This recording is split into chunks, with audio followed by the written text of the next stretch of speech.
Froni, a tregon sjellje e Jozit për një Joz që mund të jetë i kësaj natyre dhe jashtë? Unë nuk e njoh nga afër Jozin, nuk i njoh nga afër banorët dhe nuk mund të komentoj saktësisht gjendjet apo tipologjinë e personave, sjelljet dhe qëndrimet e tyre, se këto janë një tërësi sjelljesh dhe veprimesh apo modelesh të një personaliteti të caktuar që sigurisht që mund të jetë ndikuar edhe nga kultura, rrethi, mjedisi, fëmijëria dhe shumë e shumë faktorë tjerë që ndikojnë në formimin dhe promosjen e personalitetit të individit, por ajo çfarë mund të them me bindje është se brenda një reality show ai ajo që futet duhet të jetë për një gjë në dieni. Po humbe kontrollin dhe mendon se je jashtë dhe jo brenda në një lojë dhe ke të drejtën e plot fuqishme të godasësh e thyesh gjëra e të rrezikosh integritetin e tjetrit, atëherë ti nuk je brenda një loje, ti thjesht ke përshkallëzuar. Më mirë tërhiqu, mos vazhdo tutje. Kjo duhet të jetë pjesë e ndërgjegjshme se cilit banor potencial apo pretendent për të inkuadruar në një reality show. Edhe Jozi do duhet të ishte në dieni më parë se këto veprime janë përveç se tronditse për audiencën dhe të pafavorshme për imazhin e tij, sigurisht e aq më tepër të dhunshme ndaj një protagonisti që është Gjesti, siç është Gjesti. Dhe këtu, jo vetëm për Gjestin, por të gjithë banorët tjerë, vlen e njëjta gjë.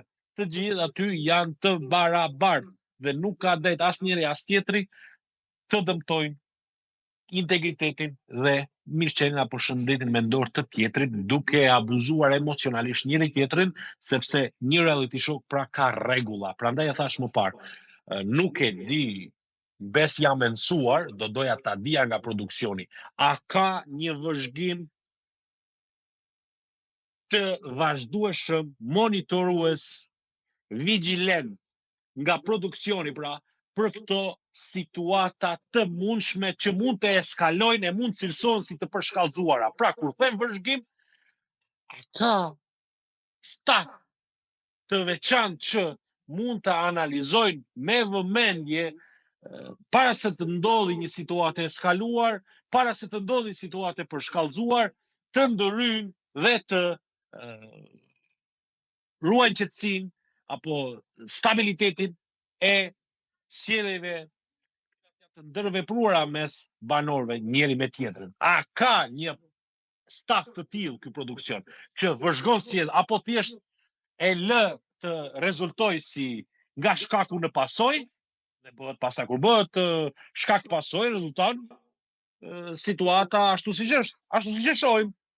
Dhe për ta mënjanuar këtë, për ta shmangur këtë rrezik të mundshëm që dëmton audiencën, produksionin, reality show, banorët, votuesit që i votojnë, audiencën në sallë, moderatorin, duhet të jetë një staf profesionistësh që e vëzhgojnë situatën dhe arrin ta mënjanojnë një dhunë të mundshme, potenciale nga një banor tjetri. Roni, kam dhe një pyetje të fundit.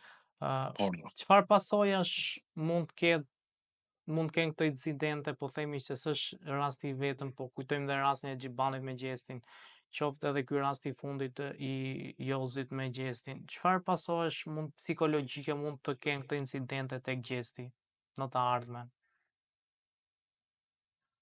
Ju e pat, ishi dëshmitar, jeni gazetar, hulumtoni ditë për ditë dhe bëj një punë pasionante, sepse nga mediat ne kuptojmë shumë çka, por duhet të kemi kujdes kur transmetojmë pamje tronditse, sepse një reality show mund ta shohin edhe fëmijë adoleshent, të cilët janë të zakonshme rastet kur nuk janë të shoqëruar nga prindërit apo në mbikëqyrjen e prindërve dhe i ekspozohen këtyre videove të hedhura apo sekuencave që promovojnë dhunën.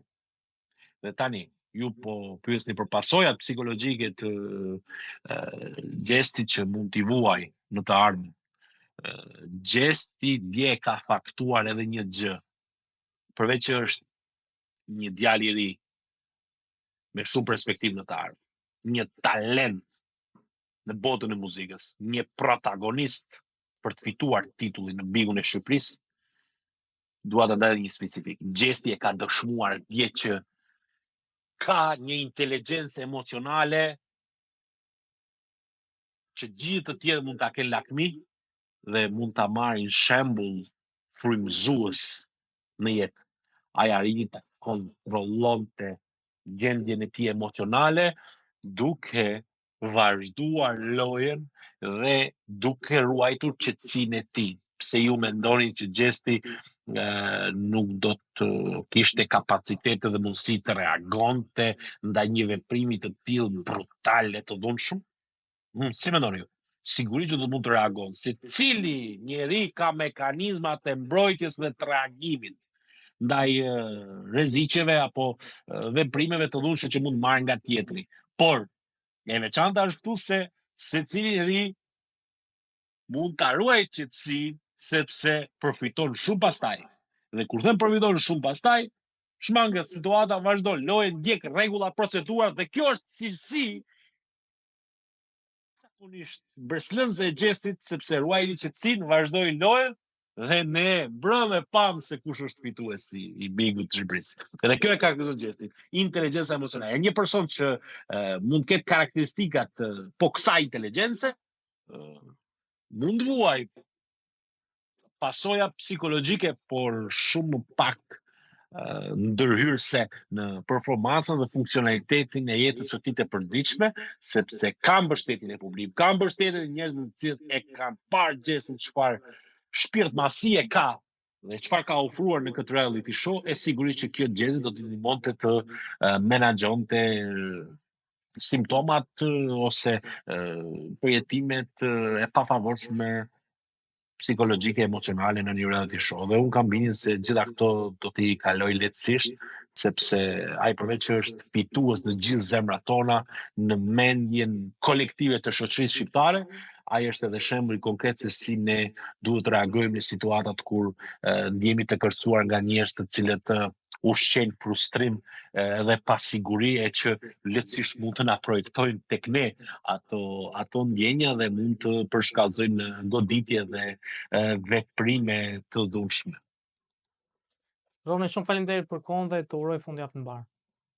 Faleminderit dhe ju, dhe dua të di nga media tuaja, do pyesja edhe publikun dhe produksionin, a ekziston, nuk e vë në kontestim dhe lutem që të mos më keq kuptoni, por dua të di, a ekziston një protokoll i etikës brenda kornizave të shëndetit mendor në një reality show dhe ambientit mediatik, ndërhyrjeve pra moderuese, që kjo është një dobi për banorët në ruajtjen e shëndetit mendor, një mbrojtje të audiencës nga ndikimet dhe shumë çështje tjera të ndërlidhura procedurale brenda këtij protokolli. Pra, a ka një protokoll të veçantë? Nuk e vën në diskutim, nuk e vën në kontestim, por thjesht po bëj pyetje publike.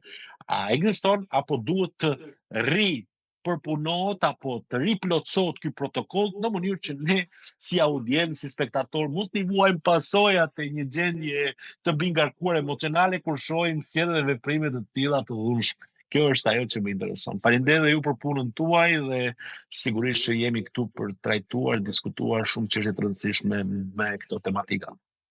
Shumë faleminderit.